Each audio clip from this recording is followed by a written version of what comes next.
Hey, and welcome to Trailer Teardowns.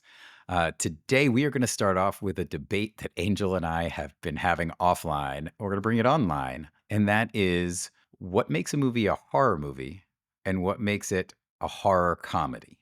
And we sort of got in this discussion talking about one of our recent episodes, Heart Eyes, and if that was considered a horror comedy or was it considered a horror? And I fell on the horror comedy side, Angel on the horror. Um, but it really is what makes the difference. Now, I didn't say it's a horror 100%. No, you said horror thriller, right?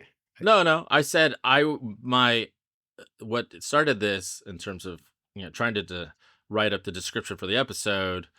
I just didn't feel labeling it as a horror comedy was an accurate representation to clarify. Yes, there's comedy moments that we've seen in the trailer, but I just felt like flat out classifying it as horror comedy did not make sense to me. Because you said 80-20, right? You said it's like kind of Yes, 80 horror, 20 comedy. exactly. It, And I just pulled that number out of my butt, and just to kind of like, but if we were to compare that to other movies, mhm. the like when I think of horror comedy, I think of obviously the scary movies, but those are Yeah, but those are I would say those are comedies of horror movies. They're like true, true. satire. Okay, that's better. Let me just use the example that I said in text. Club Dread. Club Dread. Have you seen Club Dread? Do you I know actually Club haven't Dread? seen Club Dread. I think I've seen the trailer, but I haven't seen the movie. Club Dread is by the Super Trooper guys. Okay. Broken Lizard.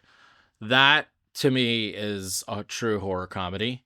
And I think it's straight down the middle. It's a slasher, who done it. There's a lot of those jump scares, there's a lot of killings, and there's a Mhm. lot of humor in it. That to me is a true horror comedy. I have a question. Do you think there's such a thing as like horror comedy and then comedy horror, where like one is more prominent than the other? I think of Tucker and Dale versus Evil. Have you ever seen that one? No, Alan I haven't seen Tudyk, it. but that one is like I would say pure comedy, but it's in the structure of a horror movie.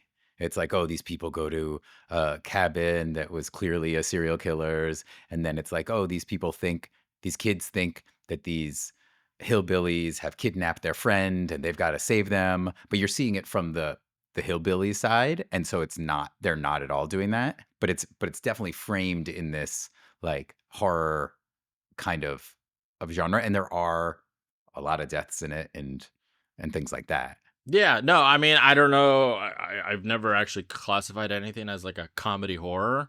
I can't think of anything right now, I but feel like scary movies might be like a comedy horror kind of because it's more like a satire. But yeah, I've never called anything a comedy horror. I think that's a weird.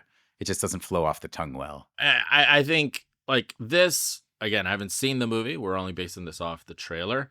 Yes, there are some comedic moments in the trailer, but I don't necessarily would say like 2 to 3 moments make just add the comedy element or descriptor to a genre. Comparing this to other movies, this plays a little bit like Scream.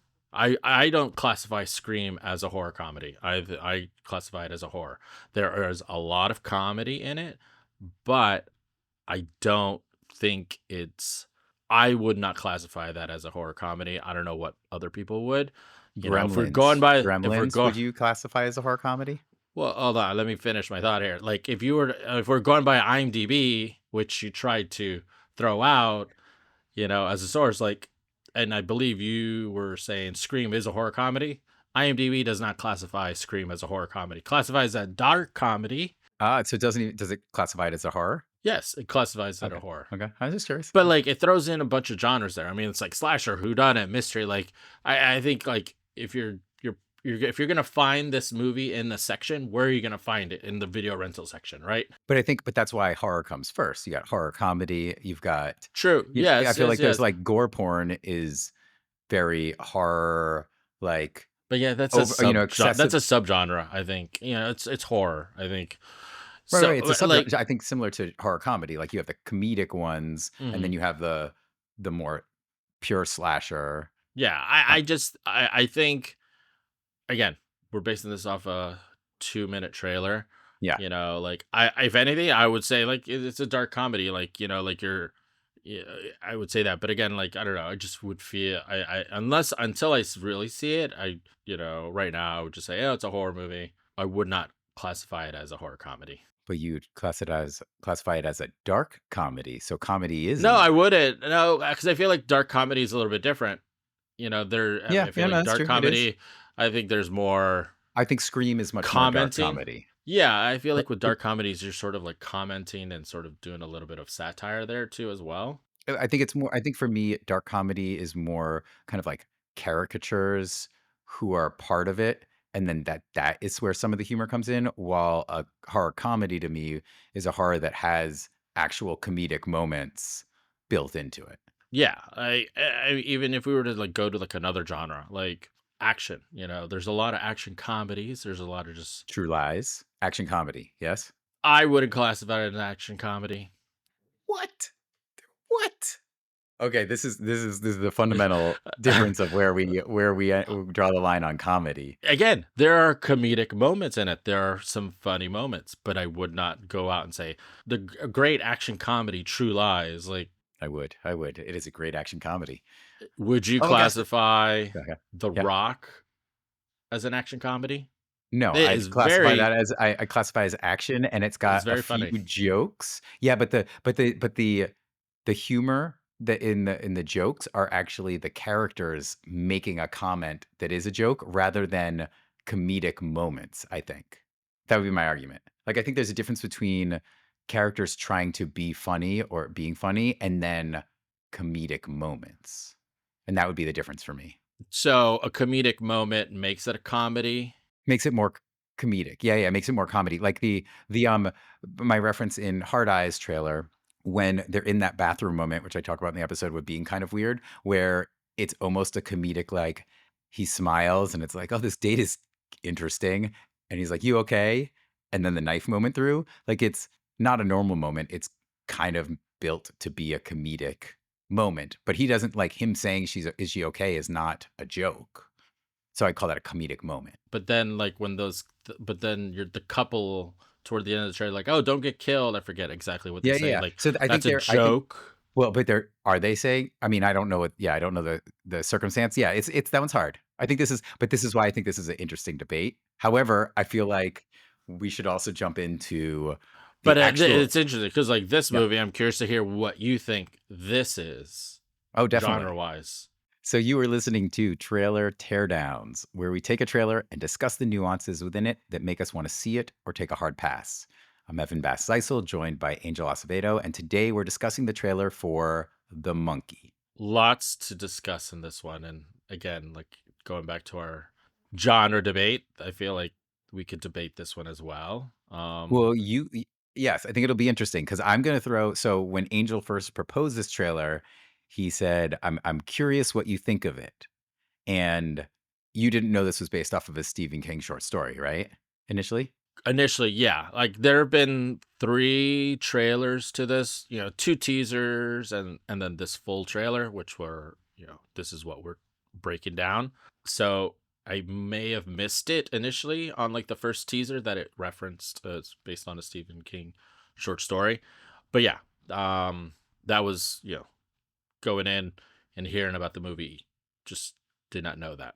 So here's my curveball for you. When I was either in high school or before high school, I read Stephen King's book of short stories, Skeleton Crew, in which the monkey is one of the short stories. So I've read the short story. Also in that collection, The Mist, which was turned into a movie. I think those are the only two from that collection. Just to kind of like prep myself for this and like, oh, maybe, let me just have a little bit more research and, more talking points, Hmm. just to kind of break it out a bit. I went out and bought the book. So let me read, Hmm. I have time to read a short story. So I went out the other day to buy the book or find the short story and Hmm. found that it is in a collection of called The Skeleton Crew. Crew. Yep. Crew. And my plan was I'll read it the day before, Yeah. and but my schedule got kind of screwed up because my kid had to come home from school sick, so I only read half of it. I'm halfway Okay. through, so I didn't get to finish it, but I have gotten a sense of just like, okay, a little bit of the tone, the style, and some of the characters, and just sort of seeing reading some of the differences. So half prepped there, but so the movie, The Monkey, written and directed by Osgood Perkins. Like we mentioned before, it's based on a short story by Stephen King. It stars Theo James, Tatiana Maslany, and a deranged toy monkey. It's coming out February 21st. And some interesting facts. The director's dad is Anthony Perkins, Mm. who played Norman Bates in the Psycho films. That's pretty cool. Osgood started out as an actor. His first credit role was in Psycho 2, playing a young Norman Bates. You can see that. Mhm. Perkins started directing in 2015, not that long ago. He's done 4 other films and an episode of the Twilight Zone reboot that was on Paramount Plus.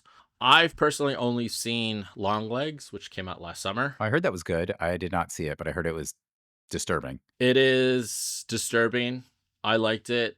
Yeah, I'll never watch It's it. it's it's got a vibe. I want you after this. I want to watch you watch the trailer, Oh, which I've great. linked here. So Oh, I want. great. It's yeah. It was a surprise hit. It made a lot of money Yeah. for its budget and all that. So it was a I good mean, hit, and so did Human Centipede.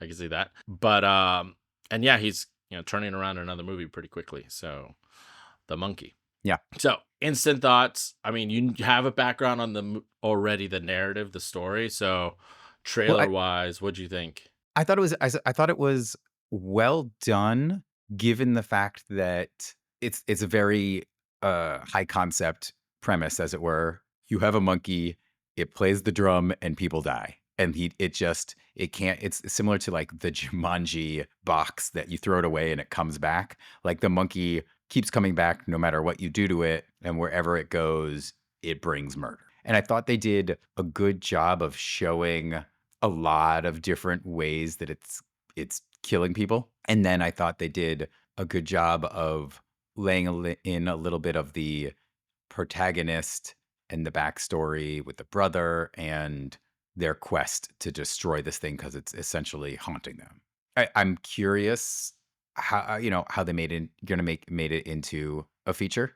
I think a lot of things that are short stories, the bulk of the feature script comes from the creative of the person who adapted it. So I'm curious sort of how they keep it going beyond just a series of it killing things over and over and over again, or them trying to destroy it and it killing people over and over and over and over again. Yeah, which, I think is similar to like a slasher movie, right? Mhm. Just in terms of just like obviously you're looking at like the sort of story and the narrative and how, questioning how they're going to make that long. Just like instant like reactions of just like were you grossed I mean, I out? thought Were that you no, no, no. like were you I thought they did a really good job. I like the setup. I like the um it's not a rat like the music that they used initially. That like it's kind of a commonly used like not rattlesnake, but it's sort of like a almost like a little rattlesnake tone into the drum beat of the monkey. And I thought it's a really good use of sort of that sound design to bring out the moments, and then the quick paced nature of showing all the different kills. I thought it was amusing. I wasn't disturbed by it because there were so many different killings that it kind of, and I don't know if it desensitized me or I just kind of got bored a little bit.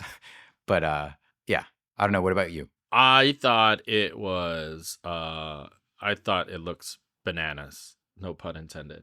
Uh Pun intended. Pun Pun intended. intended, no pun intended. We didn't see any bananas, but it's bloody, it's dark, gory, it's funny. The MPA had issues with the initial trailer for this, and the production company published their back and forth emails, right, about the trailer and how they were trying to get it on a network. And essentially, it was like, well, there's so many things that are banned from putting on TV, like we can't do this.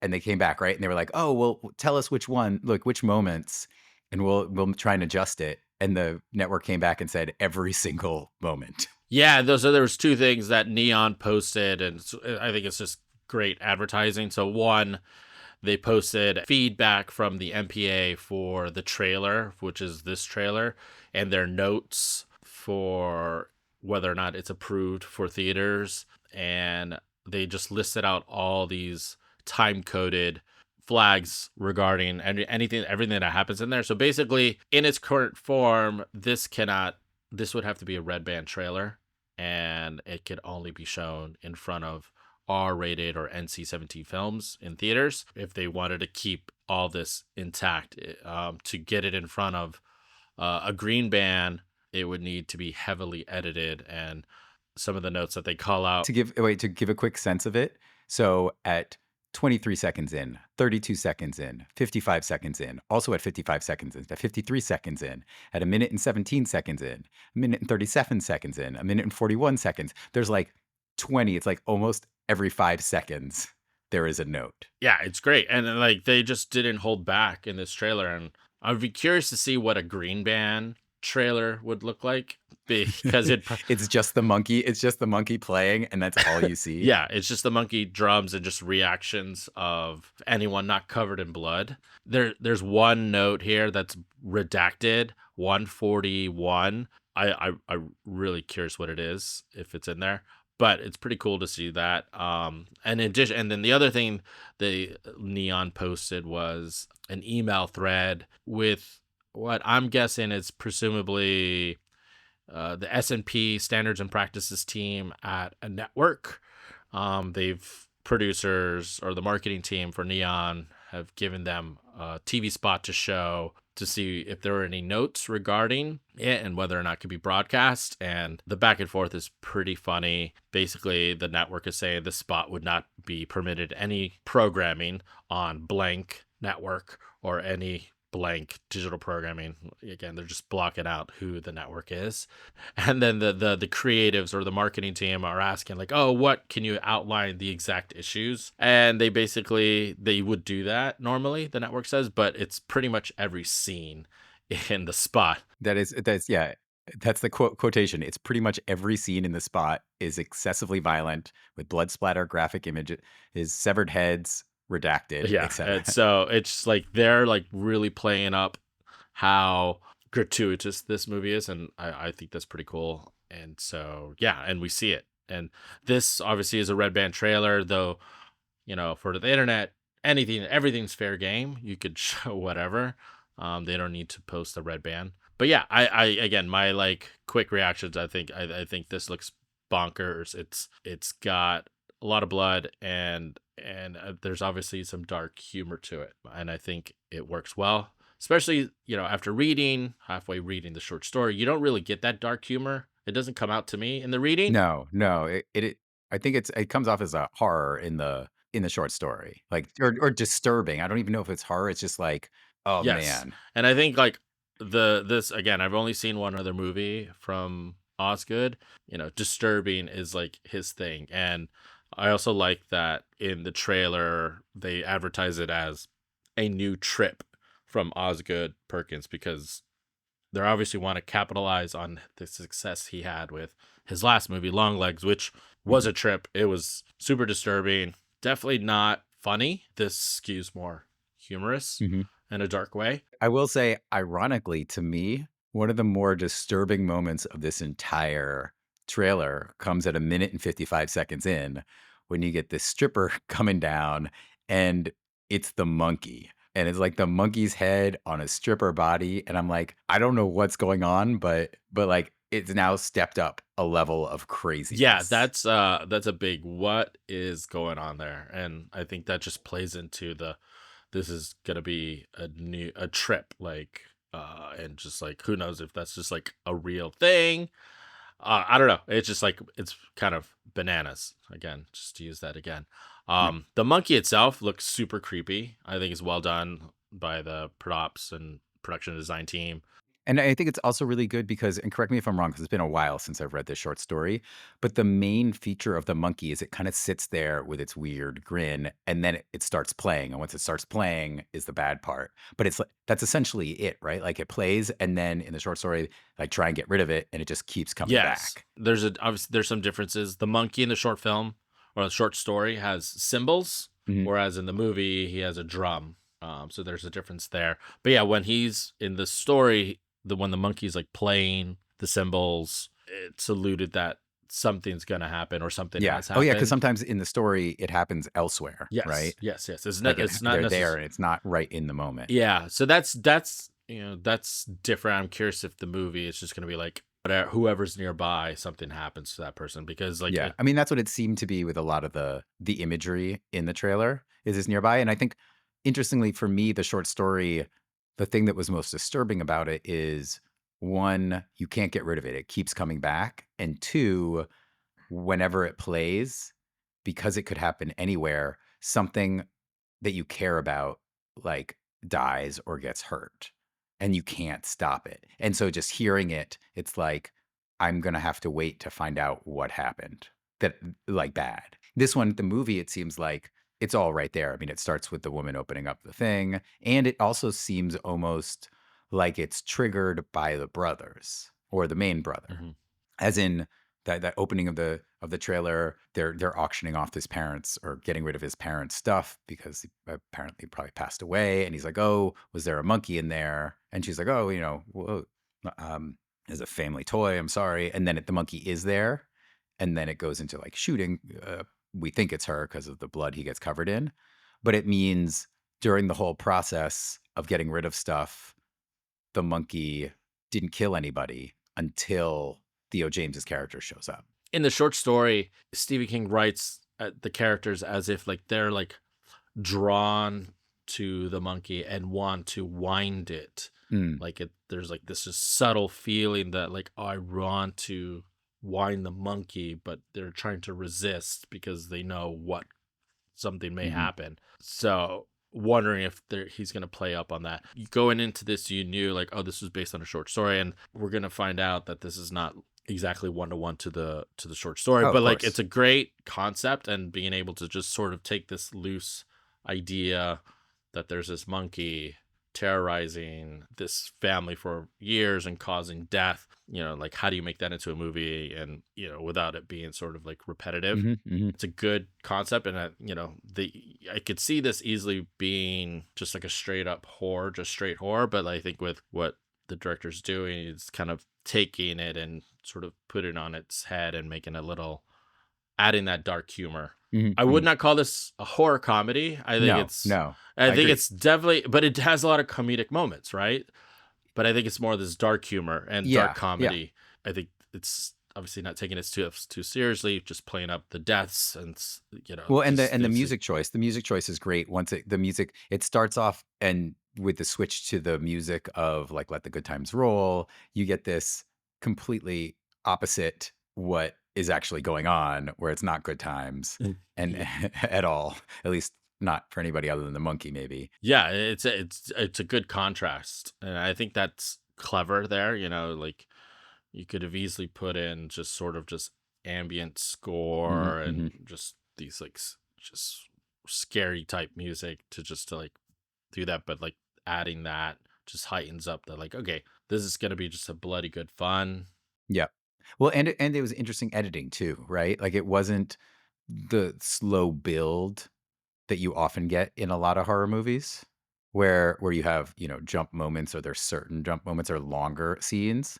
It was a lot faster cuts, which you see more frequently in comedies. I mean, depending on, I guess, how they like to do it, or action movies, where you're getting a lot of different cuts. And it was interesting. They showed a lot of different death scenes, but at the same time, they did come back to that opening moment from the trailer where he's covered in blood a few times within it. They sort of cut back to different moments where with the post initial thing with the gun gone off, and he's covered in blood, which I thought was an interesting choice. Sort of just reminding the viewer it's about this guy or his family. It's talking to his brother.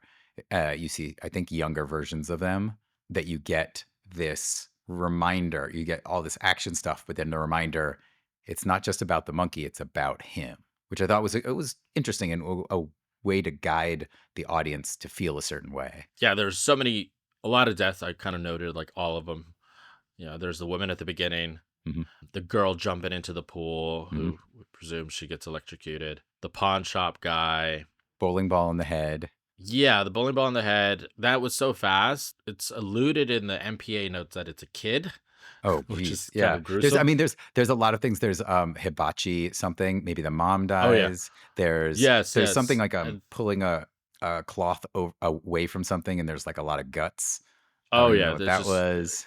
yeah, it's just loaded there. And that I think plays into the quick cuts. It's just like you're just getting quick Mhm. flashes. You don't want to overdo it, want to like give so much away. So Yeah, and I thought they did a really good job of that because a lot of them, you have no idea where exactly, because they're jumping between the kids and the adults, and there is also a kid in the car with Theo James at one point. So there's a kid in the, the future or whatever, or the present moment, and then there are kid versions of them in the past that it's hard to follow, oh, when did this take place? Which I thought was really smart because you get, oh, there are all these moments, but you don't know when. You have to watch the movie to see it. that's another difference from the short story.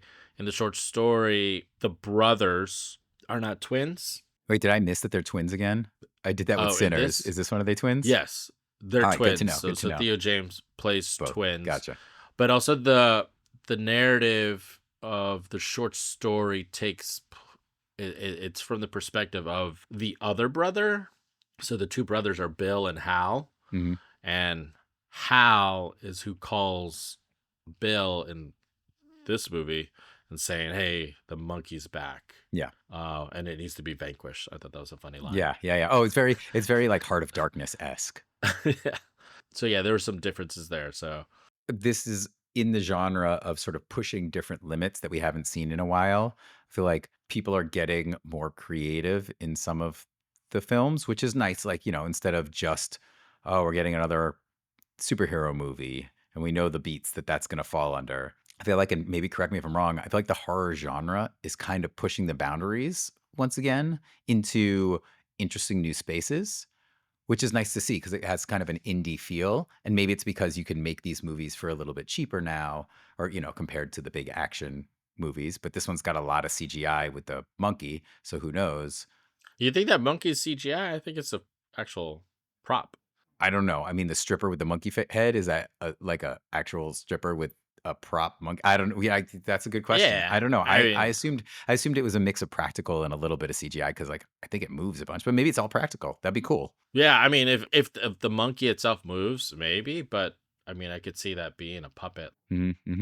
No, you're right. A lot of it is practical looking. I think the look of the movie, though, it kind of seems shiny in the sense, but Hmm. I feel like all those shots of the toy monkey are Practical. an Yeah, yeah, yeah. actual But practical, there's and like okay, but there's scorpion going into like a coffee cup. That's CGI. oh yeah, well I mean, well I don't know, that looked pretty good. Do you think they Uh, got a scorpion? I mean, maybe they did. I don't know. it's not that hard to get a scorpion. Now Angel to knows. train a Angel knows, scorpion, guys. I mean, scorpions are Yeah, not yeah. rare. It's a thing that exists. But can you train a scorpion? I guess is the question. Yeah, you would probably train anything. Any other thoughts? Well, there's get some interesting YouTube comments. There are a lot of references to the toy monkey in Toy Story 3 that people were thinking, "Oh, finally they made a horror movie from that monkey," or "Is this the monkey from that? Is that where they Because the got this monkey was the idea?" bad guy, right? Was it, or no, the bear? The bear was the bad guy. He was part of the bad guy crew though, right? Exactly, yeah, and I put a screenshot here, and but yeah, he's part of the bad guy crew. Mhm. And it does look like the guy, or look like Like the the monkey monkey. in Yeah, yeah, yeah. but the monkey in the short story obviously has the symbols. Yep. I thought this comment was pretty funny. I think Malignant and Terrifier, those are two movies, Mhm. paved the way for 80s cocaine horror return. Yes. I've never seen Malignant or Terrifier. I know the movies, but Mhm. never seen them. But I like that description. 80s cocaine horrors. Well, I feel like 80s push those limits. I feel like that was sort of, they were pushing the limits of a lot of horror stuff. Yeah, there's just some wacky ideas in the 80s as well. And I think a lot of it was people seem to think it's fueled by cocaine. So There's a Michael J. Fox cocaine business movie. what's that? Ah, we'll add it to the description. I can't remember what it's called, but it's like him working in the finance world, and he goes down a Oh, cocaine like binge route. I'm pretty sure. got it. And then another comment that, you could see this sort of connection. So someone said, "So Final Destination, but with monkey. I like it." All right, I have an issue with this comment personally. Okay. Final Destination, the entire premise is a group of people should have died, but avoided it, and now their deaths are coming back. I feel like this monkey is not like, "Oh, these people should have died, and I am fixing the timeline." It's a murder monkey. It's like I feel like it's like Dionysus, but with, like, the devil instead of Dionysus or something. It's like almost like Chucky if he had superpowers. No, I don't think it's a literal like, hey, this is that. Well, in Final Destination, it's like the water drips from the melting fridge, which makes the person slip, and then Mhm. they hit their head on this like that. Like, Yeah. I Eh, think that's the connection that they're making. the monkey doesn't take out the gun itself and kill. The monkey makes Exactly. things happen. Like like in the trailer, how does that TV? I think it's a TV that falls off the roof of the motel that hits Yeah, the yeah, you know, I water. mean, That they're all, like, weird setups. I mean, in the pawn shop, I think it's something falls on something else that shoots the harpoon gun that kills the guy, yeah, or exactly. implied. I also like the shot of the woman when blood is just coming out of all of her face and her orifices, her eyes, her ears. This is like really just You really like that? You gnarly. got some weird I likes, thought it was man. You got some like, "I like that. That's my I thought it jam." was the visuals of it, it was really like I feel like in another filmmaker's hand, like that would just be like just like I don't Over know. the top. It might be over the top and seem Not like over not not I mean that was over the top, I think, but mhm. also just like it was like if it could have looked faker and just like maybe CG blood. I don't know. I mean that blood could have been CG, but like it's if it is, it's like really I'm good. pretty sure she didn't have actual blood in her body that was coming out of her orifices somehow practically. I think I mean, it they was have the tricks. Like, I'm a sucker. Like, I'm like, oh, I know how they did that, but sometimes I'm like, I don't know how they did that, it's and because it's a lot of the CGI. The times I answer is don't. CGI. I mean, that's like the easy answer, but yeah, like, I think that I thought it looked cool and just like, wow, it was really in your face. What else stuck out? Oh, watching this, Mhm. going back to like the hibachi. Do you like hibachi? I do. I think I I like anything where you can get to choose stuff and eat it in front of yeah, I like eating. I'm a fan. well, usually at a restaurant you do choose your own food. No, I know, but, like, a lot of hibachi places, you choose the things that go into it, and you bring them the bowl, and then they cook it in front of you, so it's not like you're ordering 1 entree. You can, make whatever you want. It's like buffet, but you are taking the pieces that get cooked. Yeah. But I've never been to, like, I've been to ones where it's like cook, but not the traditional ones you see in movies with, like, 1 person, and you're sitting at a table, and they're, like, doing all Oh, you these have never done tricks. that? I've been to ones where, like, you just you go and they kinda cook it and bring it back, or it's sort of more of Oh, like there's a person in the center, and you kinda go up to them, and you give them the bowl, and they do it. Oh, that's lame. No, you gotta go to a Benihana. I mean, that's I've only been to a Benihana, and that's there's someone in the middle, and they cook it right in front Yeah, of you, serve it, they do the tricks. Rakakuni is doing all the tricks. Rakakuni, From what's Rakakuni? Everything Everywhere All at Once. He's Oh, at, like, a Benihana in that parallel world, but it's actually the raccoon helping him got do it. all the techniques. But yeah, just seeing that, I was like, I haven't had hibachi in a while. I'm kind of craving it now. You're like, "Oh, man, somebody got, sliced by hibachi something, and that just makes me hungry." Yes, yes, it does. I want to get some hibachi now. I'm I mean, gonna I kinda make it wanna get a. some hibachi now that we're talking about it, but But yeah, you got to do the real one where there's a guy in the middle. You sit down, they do the show, they throw a oh, yeah, shrimp in, the they toss a shrimp, or you have to authentic hibachi, yeah, where you get the shrimp tossed into your mouth and you catch it and everyone cheers. uh That's the way to go. and you definitely don't choke to death. I feel like that's the way they should have gone. Just one little shrimp and the person chokes to death. Nah, you need blood. There's no blood there. There's no blood in choking. The tagline, I think, just the tagline of the poster, or Mhm. I don't think it's, I don't think it's referenced on It's not referenced in screen. the trailer, no. But the end line is from the tagline of the poster, I think. Yeah. I think it's just like perfect. Everybody dies, and that's fucked up. That's a good tagline. I'm wondering, like, is that just a clue that like everyone is just gonna die in the movie? Yeah, that's a creepy way to end it. I had this question. All right, let me guess what you're gonna rate this as. I feel like this might be an easy one. I feel like you're a skipping this. Even though there's like it's dark humor, I just feel like you're just not into all the blood in this one compared to Heart Eyes, which you said you would stream it. This I feel like it's maybe too much for you, so you're a hard pass. I'm gonna guess yours before I answer. I'm gonna guess yours is Not much to like, guess. well, I feel like I mean, do you have to go to see this in the theater? I feel like this could be one where you stream it and you just buy it or rent it and watch it at home. That might be your thing. That would be my guess is like, is this go to you need to see this in the theater? So for me, I'm gonna say stream it for sure. And it's sort of like almost like just on the cusp, but not getting to needing to see it in theater. No, Then again, it's epic and blood. Oh, you go ahead. I'm theaters. I'm already like looking at like, right, when can I go? I'm looking to go Friday when it comes out. I was already looking at tickets and times. Yeah, this Wow. I really enjoyed his last movie.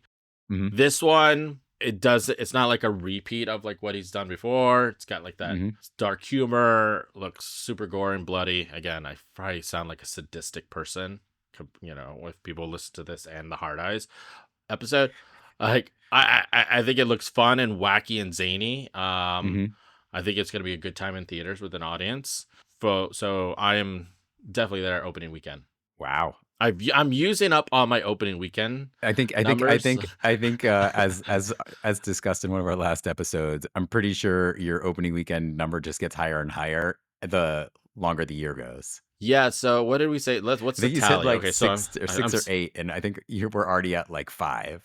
okay. So in the last episode, I said again based on other commitments and scheduling and whatnot, I think I can commit to like 5 to 7 in opening weekend. Like Hmm. opening weekend. What did we? It was Mission Impossible, yes. Sinners, yes. Companion. I already got my ticket, so I'm seeing that tomorrow. Um, I'm saying this opening weekend.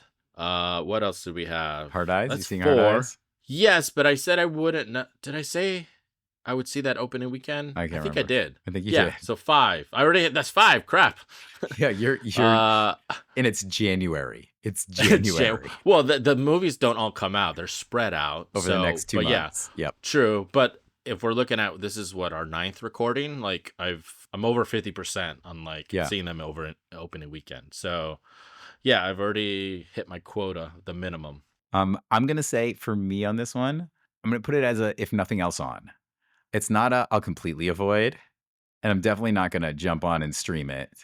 But I feel like it feels like there's enough comedy in here that I could I could watch it. But that said, I might ask you how like disturbing the ending is after you watch it and decide because like I am traumatized easily.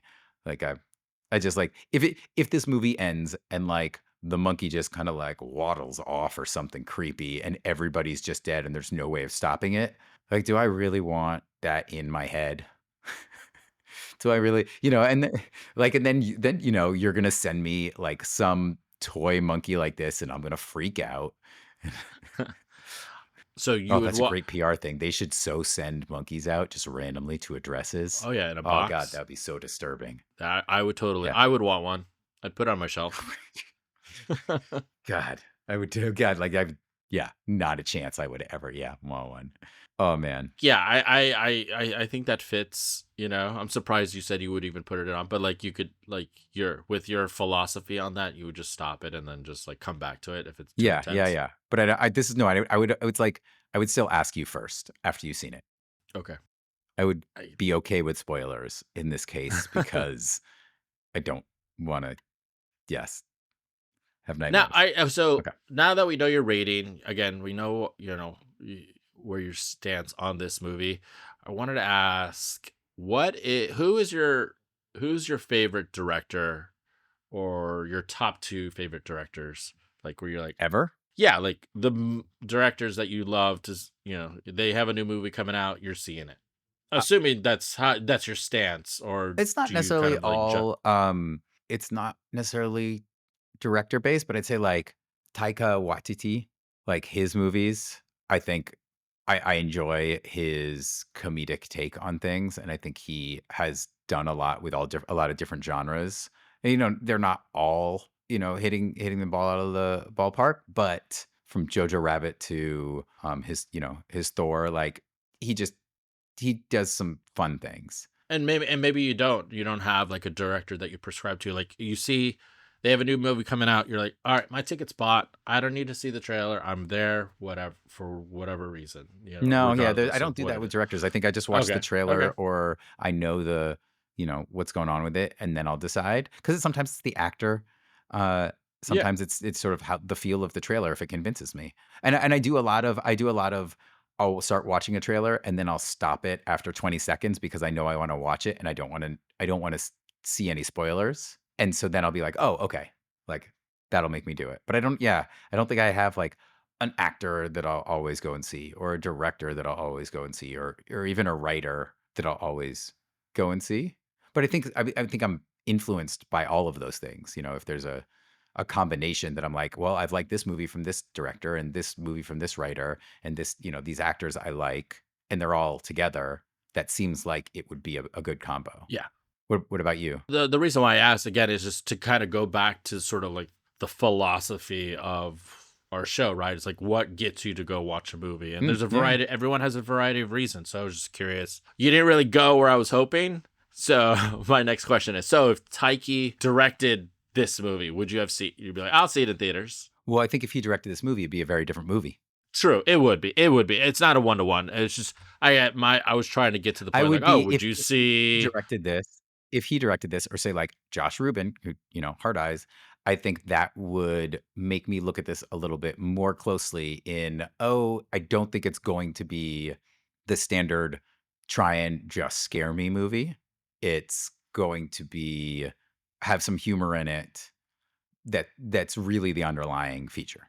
Obviously, every filmmaker is going to do something different with the material. Well, why don't we make that the question for this podcast? So if on Spotify podcast, you can put a comment. So the question, why don't we ask is what is the decider for you when it comes to if it's director or actor or writer or something like that or genre?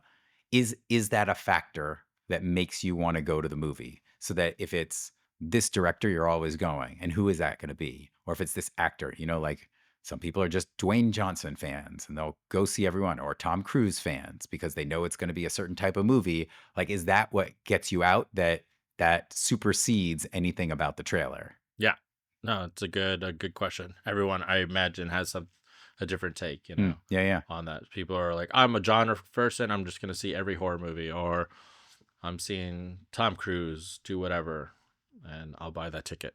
yeah. So So we're gonna end this episode like we do all of them with check out the poll on Spotify podcast.